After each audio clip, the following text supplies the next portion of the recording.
قال سننظر أصدقت أم كنت من الكاذبين اذهب بكتابي هذا فألقه إليهم ثم تول عنهم فانظر ماذا يرجعون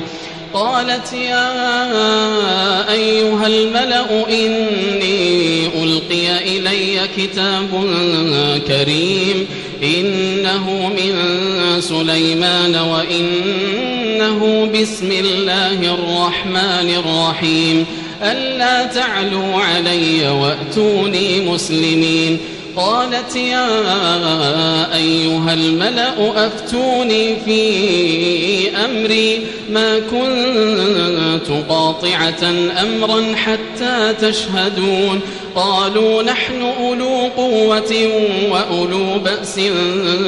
شديد والأمر إليك فانظري ماذا تأمرين قالت إن الملوك إذا دخلوا قرية أفسدوها وجعلوا أعزة أهلها أذلة وكذلك يفعلون وإني مرسلة إليهم بهدية فناظرة بما يرجع المرسلون فلما جاء سليمان قال أتمدونني بمال فما آتاني الله خير مما آتاكم بل أنتم بهديتكم تفرحون ارجع إليهم فلنأتينهم بجنود لا قبل لهم بها ولنخرجنهم منها أذلة وهم صاغرون قال يا أيها الملأ أيكم يأتيني بعرشها قبل أن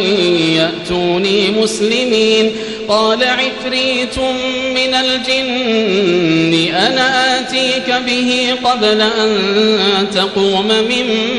مقامك وإني عليه لقوي أمين قال الذي عنده علم من الكتاب أنا آتيك به قبل أن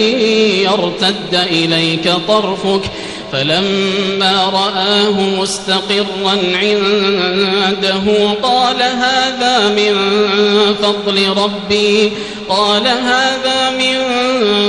فضل ربي ليبلوني أأشكر أم أكفر ومن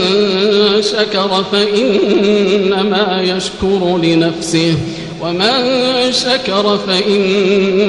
يشكر لنفسه ومن كفر فإن ربي غني كريم قال نكروا لها عرشها ننظر أتهتدي أم تكون من الذين لا يهتدون فلما جاءت قيل أهكذا عرشك قالت كأنه هو وأوتينا العلم من